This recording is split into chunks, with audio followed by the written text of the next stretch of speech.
dark side of convenience. AirTags unveiled. We live in a world of convenience. They help us find lost keys, track our luggage. But what happens when these tools turn sinister? What if the tracker becomes a weapon? In the wrong hands, they become a nightmare. They breach our privacy, shatter our security. These stories are real. They happened to real people. Their stories will make you think twice. Are we trading our privacy for convenience? The threat is real, and it's closer than you think. Sarah's nightmare. Stalked by an ex. Sarah thought she was free. She had left her abusive ex-boyfriend. She had moved to a new city. She had started a new life, but her past wouldn't let go. It followed her, silently, invisibly, in the form of a tiny disc. AirTag found, moving with you. Her blood ran cold. There it was, tucked in a hidden pocket. Her ex had been tracking her every move. Her new life. Invaded. The police were called. Sarah's sense of security was shattered. The betrayal of trust. Tom's vintage car saga. Tom loved his classic '67 Mustang. He'd restored it himself. Every weekend he'd take it for a spin, until one day his phone alerted him. An unknown AirTag was traveling with him, hidden under the driver's seat. The AirTag belonged to his grandfather. His grandfather had been tracking him. Trust was broken. Tom felt betrayed.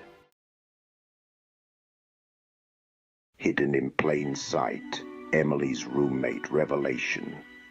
Emily and Jess were best friends, roommates for years. They shared everything until the day she found the AirTag. It was in her backpack, nestled between her books.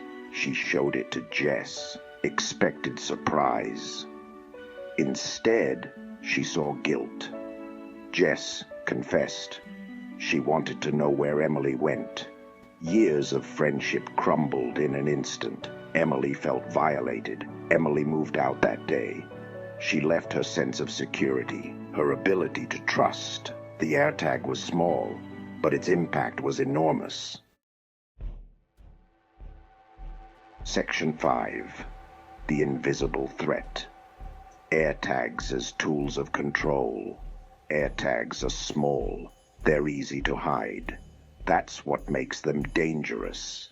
They can be slipped into a pocket, tucked into a bag, hidden in a car, and suddenly someone knows your every move. Your life is no longer your own. These devices were meant to help, to find lost keys, to track luggage, but in the wrong hands, they become weapons, tools of control, of stalking, of abuse. They give power to those who seek to dominate, to invade, to terrorize. The stories of Sarah, Tom, and Emily are not unique. They're happening everywhere, to people of all ages, all backgrounds. The victims often don't know until it's too late, until their lives have been upended, their sense of safety destroyed. These tiny trackers create big problems. They blur the lines between helpful and harmful, between caring and controlling. They force us to question, who can we trust?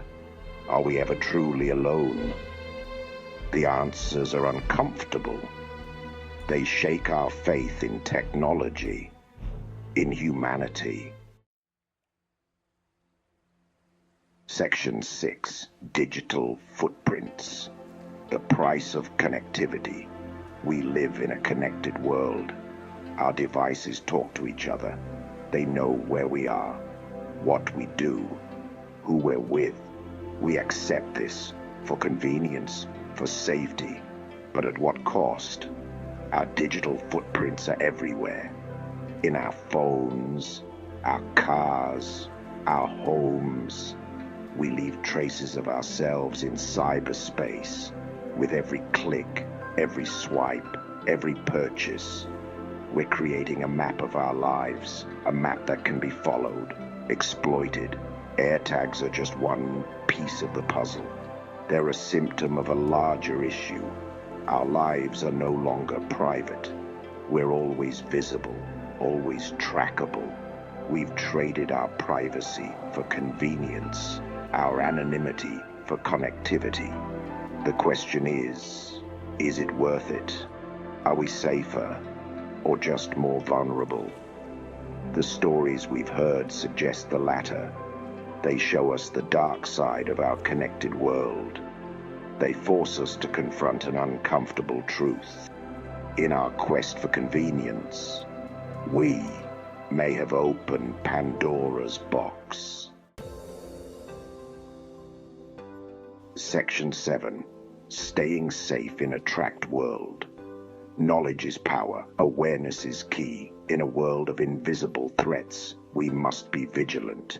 We must protect ourselves, our loved ones, our privacy. But how? First, be aware. Know the signs. Unexpected notifications. Strangers who always seem to know where you are. Trust your instincts. If something feels off, it probably is. Don't ignore that nagging feeling. Second, check your belongings regularly. Look for unfamiliar objects, especially after being in public places or after interactions with people you don't fully trust. AirTags are small, but they can be found if you look carefully. Third, use technology to fight technology. There are apps that can detect unwanted tracking devices. Use them regularly. Make it a habit, like locking your doors or buckling your seatbelt. It's just another part of staying safe in the modern world. Section 8. The call for change. Raising awareness. These stories are alarming. They're disturbing, but they serve a purpose. They shine a light on a growing problem. They start conversations, important ones, about privacy, about consent, about the ethics of tracking technology. We need to talk about this. In our homes, in our schools, in our communities. We need to educate ourselves, our children, our leaders, about the risks and responsibilities that come with these technologies. Companies need to step up to put safety first, to create better safeguards, to prioritize privacy over profit. But we can't wait for them. We must act now to protect ourselves, our loved ones, our communities. Share these stories. Spread awareness. Be the voice that sparks change, because change is needed urgently before more lives are disrupted, before more trust is broken, before more nightmares become realities. Section 9. A new era of digital vigilance. We stand at a crossroads. Technology marches forward relentlessly, unstoppably, but we have a choice. We can be passive or proactive. We can be victims or vigilant. The stories of Sarah, Tom, and Emily are wake-up calls. They show us the dark potential of everyday tech. They remind us that convenience comes at a cost, that trust can be weaponized, that privacy is precious and fragile. But these stories also show us something else, the power of awareness, the importance of community, the strength that comes from sharing our experiences, from breaking the silence, from refusing to be victims. As we move forward, let's carry these lessons with us. Let's be more mindful of our digital footprints, more protective of our privacy, more supportive of those who've been victimized. Let's demand better from tech companies, from our lawmakers, from ourselves, because in this new era of digital vigilance, we are not just users of technology. We are its guardians, its conscience, its future.